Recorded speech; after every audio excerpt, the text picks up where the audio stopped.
E será que existe alguma inspiração também nos drones, no sistema de localização das aves? Assim, acho que o professor pode contar um pouco também qual é esse sistema, como é que funciona. É algo muito complexo, eu entendo, mas eu não sei exatamente como funciona. É bastante complexo, ainda bastante desconhecido, na verdade. Todo o sistema de orientação das aves, né? Principalmente quando a gente fala de aves migratórias, que se deslocam distâncias maiores. Primeiro tem o contexto de que nem toda ave migratória migra por milhares de quilômetros, né? Algumas migram por 60 quilômetros, né? Então, tem aves que vivem ali na região costeira aqui do Paraná e que a migração dela é altitudinal. Então, elas saem da baixada e vêm até aqui em cima. Olha só. Né? Entre um período e outro. E depois volta, né? No período reprodutivo, por exemplo. Mas esses deslocamentos de longas distâncias sempre são os que são mais curiosos, né? Em termos de como é que chega até lá e volta no mesmo lugar. Tem algumas aves que voltam até o mesmo local e fazem um ninho em cima do mesmo ninho do ano anterior.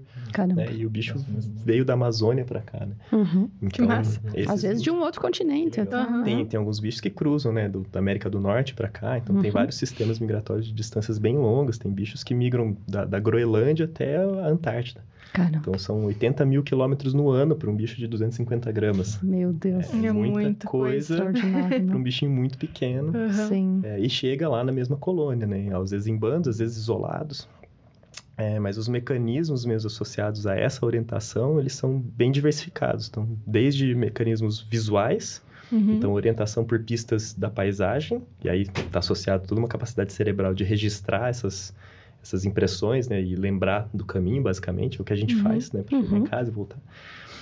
Mas também, usando a visão, eles também usam muito estrelas, né, então pistas celestes, né, então tem vários experimentos super legais em aqueles domos, como é que chama? Domo geodésico? Não, de projeção de céu noturno. Me fugiu a palavra.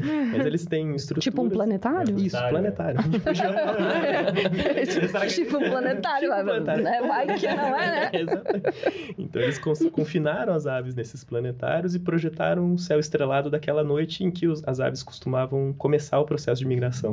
Né? Então, o bicho ficava ali olhando e começava a tentar sair daquela gaiola na direção, né? Olhando as pistas celestes. Aí você pode falar, mas por que ele não está tentando sair para qualquer lado? E daí eles pegaram aquela projeção e viraram.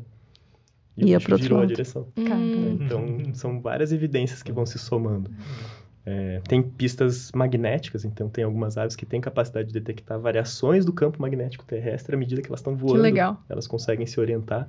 Então, tem várias inferências que mostram que isso é algo que seja real, né? Mas faltam sempre comprovações para falar, isso aqui acontece em vários bichos, em quais espécies são assim.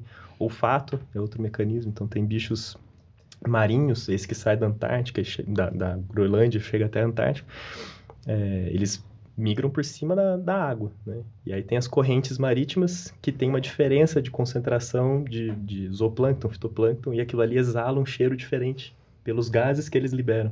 Então, esses bichos conseguem continuar voando durante a noite, sem enxergar nada, porque ele tem a pista olfativa, de cheiro. Então, ele vai guiando. Se ele sai um pouquinho mais para cá, a corrente desviou para lá, ele volta. Né? Então, tem vários mecanismos. Isso, um drone não é capaz de reproduzir. O que mais aproxima que o sistema de orientação de uma aeronave, diversos sistemas, né? A gente usa especialmente o GPS, mas um dos sistemas embarcados é justamente os sistemas inerciais, né? Giroscópio, acelerômetro, e um deles é também o uso de bússola, né? Então, no final das contas, a gente também está usando o campo magnético da Terra para um drone se encontrar no espaço. Mas não é uma dependência crucial igual nas aves, né? Então, a gente tem especialmente sistema de GPS no drone, que as aves ainda não têm, bem instalado. No nosso imaginário de leigo, né? Um drone é um console de videogame que tem alguém ali, né, operando. Mas acho que essa é uma curiosidade que muita gente tem. Então, como que é, né? Como que é esse processo, então, de localização, né? Se a gente imagina que seja uma coisa simples, né? Trouxe até uma aeronave desse tamanho, uma aeronave pesa 250 gramas, e já tem aqui um sistema de localização, que se ela perde conexão à distância, você clica um botão no controle, ele volta para o mesmo lugar, pousa automaticamente no ponto que você decolou. Mas tudo aqui baseado num sistema de GPS. Então, é claro que não é tão avançado quanto um sistema de uma aeronave grande que leva passageiros, mas os princípios são muito semelhantes, né? Então, o princípio de operação de uma grande aeronave para se localizar no espaço é da mesma forma que esse nosso pequeno drone. que utiliza basicamente um sistema de GPS embarcado, semelhante ao que a gente tem aqui no nosso smartphone. Claro que também com toda uma redundância, um controle muito melhor. E o grande salto nas aeronaves, na operação dos drones, foi a miniaturização dos componentes. Então, a gente tem cada vez componentes menores, a partir da década de 90 especialmente, que consegue colocar isso de forma cada vez menor. Então, vou pegar de novo que eu trabalho. Desculpa. Mas quando a gente fala de drone, acho que o primeiro que a gente lembra, que popularizou muita coisa, foi esse aqui, com né? certeza. Esse aqui chegou quando tudo era mato. Sim. Então, foi usado em filme de terror, inclusive, para decapitar cabeça e tal, né? Então, quando a gente fala de drones, que o primeiro que vem à cabeça é sempre esse aqui, né? A linha Phantom, da DJI, que é líder mundial.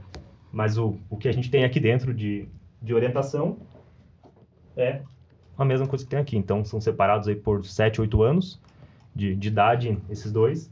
Então, até nesse pequeno frame temporal, quanto isso aqui também evoluiu para chegar num bom sistema de posicionamento, em que a gente consegue se localizar super bem no espaço.